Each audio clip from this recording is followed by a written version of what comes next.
ने इमरजेंसी लगाई है देश में, इंदिरा गांधी ने इमरजेंसी लगाई है देश में। क्या बात करते हो यार, किस मुंह से बात करते हो? इंदिरा गांधी ने इमरजेंसी लगाई थी देश में, ये कौन से मुंह से बात करते हैं? ये टुकड़ा है, मोदी ने इमरजेंसी नहीं लगाई है, कौन से मुंह से बात करते हो तुम लोग? सांसद जो थे जिनको निलंबित किया गया, वो पूछ रहे सवाल ही तो कर रहे थे, क्यों निलंबित कर दिया उन्हें? उनके सवाल अपने मालिकों के लिए होते हैं, उनके लिए नहीं। उनको जानती हो, जो तृणमूल काल में कांग्रेस की जो महुआ मोत्रा थी, वो किसी व्यापारी के लिए अपने क्वेश्चन पूछती थी सब, उसमें विधानसभा में, उसमें लोकसभा में। ऐसा पूछना जरूरी है?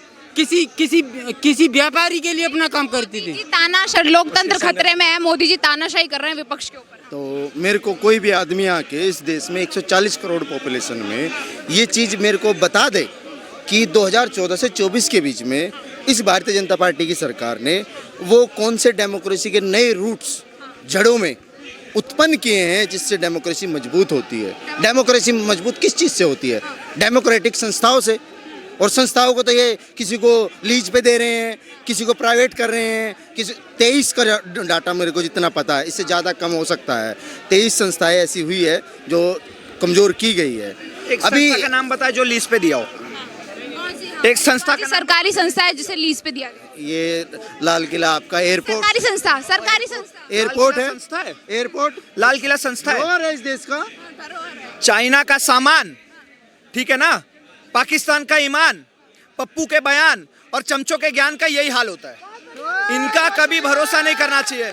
अभी बोल रहे थे कि संस्थाएं गुलाम, अभी बोल रहे थे संस्थाएं लीज पे दी है, जो किसी के भी बन गए, उनका कुछ नहीं हो सकता, उनका कुछ नहीं हो सकता। जैसे ये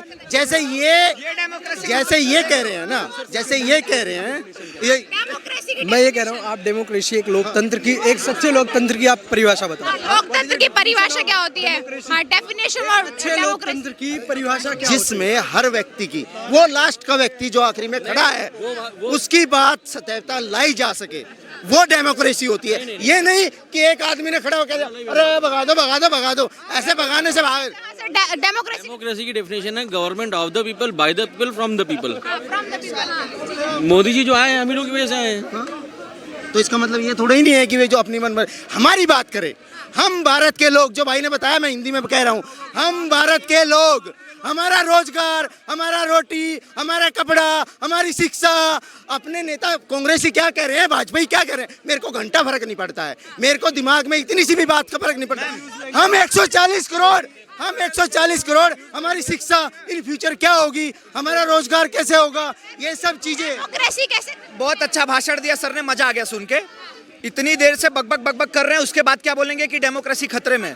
घंटा घुंटी दुनिया भर का शब्द यूज कर लिया, उसके बावजूद क्या बोलेंगे डेमोक्रेसी खतरे में। यहाँ 6 से 7 बीजेपी सपोर्टर आपको मिलेंगे। ये डेमोक्रेसी एमपी में आदमी इस डेमोक्रेसी में, और आप कह रहे हो कि मेरे बोलने से क्या हो रहा है? भाई साहब, इमरजेंसी लगाई है, बच्चे को पानी पीने से इस देश में इमरजेंसी लगाई है। तो भगा दिया हमने उनको। इंदिरा गांधी ने इमरजेंसी लगाई है देश में, इंदिरा गांधी ने इमरजेंसी लगाई है देश में। क्या बात करते हो यार, किस मुंह से बात करते हो? इंदिरा गांधी ने इमरजेंसी लगाई थी देश में, ये कौन से मुंह से बात करते हैं? ये टुकड़ा है, मोदी ने इमरजेंसी नहीं लगाई है, कौन से मुंह से बात करते हो तुम लोग? इमरजेंसी लगाई थी, निलंबित किया सांसद को, तो डेमोक्रेसी खतरे में हो गई। आप मुझे बताइए किस बेस पे? सवाल पूछना गलत है क्या? सवाल पूछना गलत है क्या? और अगर सवाल पूछना पेट सस्पेंड हो रहा है, निलंबन क्यों किया? सवाल पूछने पे निलंबित क्यों? सवाल पूछे। देखो, सारी बात एक तरफ, मैं एक चीज बोलना चाहूंगा।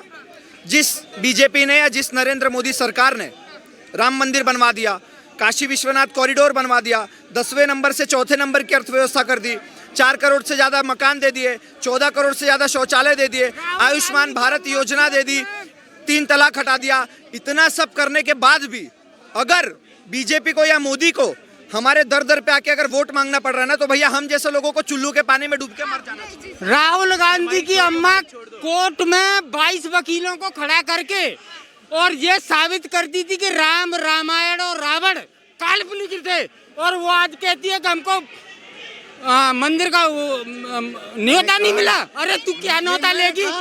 मेरे पर मुद्दे पर आते हैं, मेरे पर, हाँ मैं मुद्दे पर आती हूँ। एक सवाल का जवाब। सांसद जो थे जिनको निलंबित किया गया, वो पूछ रहे, सवाल ही तो कर रहे थे, क्यों निलंबित कर दिया उन्हें? उनके सवाल अपने मालिकों के लिए होते हैं, उनके लिए नहीं। उनको जानती हो, जो तृणमूल काल में कांग्रेस की जो महुआ मोत्रा थी, वो किसी व्यापारी के लिए अपने क्वेश्चन पूछती थी सब, उसमें विधानसभा में, उसमें लोकसभा में। ऐसा पूछना जरूरी है? किसी व्यापारी के लिए अपना काम करती थी। तानाशाही कर रहे हैं विपक्ष के ऊपर। कौन कह रहा है तानाशाही कर रहे हैं? तानाशाही उसको कहते हैं जब इमरजेंसी लग जाती है देश में। इमरजेंसी लगा रहे हैं वहाँ मोदी जी। 150 सांसद को निलंबित कर दिया, ये भी तो तानाशाही है। हर उस आदमी को निलंबित किया जाएगा जो देश विरोधी ताकत को समर्थन करेगा, हर किसी को किया जाएगा। लेकिन सर, जो आज कांग्रेस पार्टी जो निकली है लोकतंत्र बचाने के लिए, डेमोक्रेसी को बचाने के लिए, कि मोदी को हटाओ सत्ता से, डेमोक्रेसी बचाओ, कौन सा लोकतंत्र बचाना चाहता है विपक्ष जो खतरे में? उस दिन कांग्रेस कहाँ मर गई थी जब ए राजा ने 70,000 करोड़ रुपए का घोटाला किया था? कांग्रेस कहाँ मर गई थी उस दिन? कहाँ गई थी? क्यों नहीं बोले थे? 70,000 करोड़ रुपए का ए राजा ने घोटाला किया था, टेलीकम्युनिकेशन का घोटाला। उस दिन कहाँ कांग्रेस गई थी?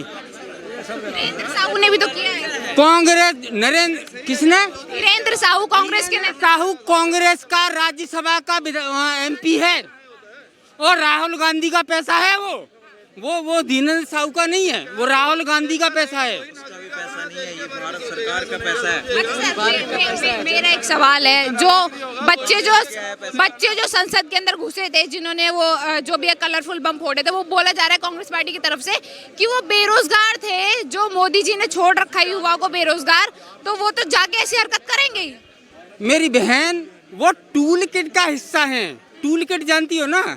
एक आज टूल किट आई है जिसमें उस टूल किट का पूरा यूज किया जा रहा है, लेकिन मोदी के सामने सब फेल हो जा रहा है, क्योंकि मोदी देशभक्त आदमी है। मोदी आज से नहीं, मोदी ने अपना पूरा जीवन इस देश के लिए समर्पण किया है, इसीलिए आज की उसकी 303 सीटें हैं लोकसभा में।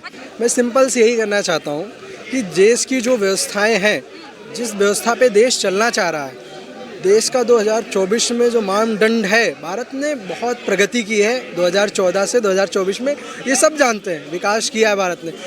लगभग कितने मेडिकल, कम से कम यूपी में 14 मेडिकल कॉलेज थे, गवर्नमेंट मेडिकल, 50 मेडिकल कॉलेज हो गए।